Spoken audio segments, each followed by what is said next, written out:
दोस्तों ये बात है एक गांव की। मुंबई के करीब एक गांव था जिसका नाम था भूतनगर। भूतनगर का नाम भूत कैसे पड़ा, आज आपको इसकी कहानी सुनाते हैं।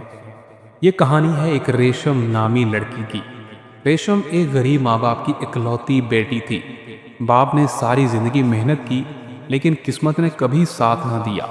इसकी ख्वाहिश थी कि बेटी को इज्जत से रुखसत करेगा और धूमधाम से इसकी शादी करेगा, लेकिन जहाँ पर भी ये रिश्ता मांगने जाता आगे से इसको इनकार कर दिया जाता था।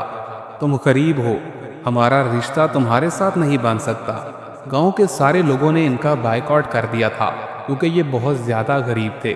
कई साल गुजर गए, रेशम की उम्र बढ़ने लगी। वो 32 साल की हो गई तो गांव वाले उसको ताने देने लगे थे। अरे ये बहुत मनहूस है, इसका साया हमारी बेटियों पर ना पड़े, इससे दूर रहा करो, ऐसा कहना था गांव वालों का। रेशम के माँ बाप एक हादसे में फिर अचानक से मर गए। अब वो अकेली रह गई थी। इसका गांव में रहने वाला घर भी बहुत ही खस्ता हाल था, जो दिखने में ही एक भूतनुमा घर लगने लगा था।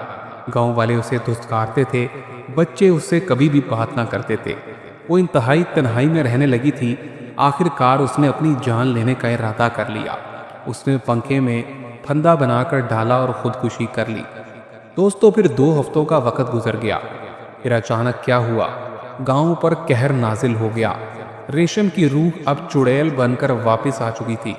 वो हर उस घर में मौजूद लड़के को मार देती थी जहां पर उसका रिश्ता ठुकराया गया था। जिन घरों में उसकी शादी के लिए सवाल किया गया था वहां से अब लाशें निकलने लगी थी। पूरा गांव खौफ के समंदर में डूब रहा था। गांव के जादूगर, आमिल और जितने भी मांत्रिक थे सब नाकाम हो गए थे। आखिरकार एक बहुत ही अक्लमंद बुजुर्ग बाबा ने एक ऐलान किया, ये मनहूस चुड़ैल सिर्फ तब तक रहेगी जब तक इसकी शादी ना कर दी जाए।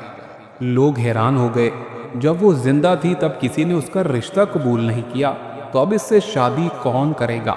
तभी एक बुजुर्ग बाबा ने कहा, मेरे पास इसका हल मौजूद है। मेरे पास एक भूत है, अगर उसकी शादी रेशम चुड़ैल से कर दी जाए तो गांव में सुकून वापस आ जाएगा।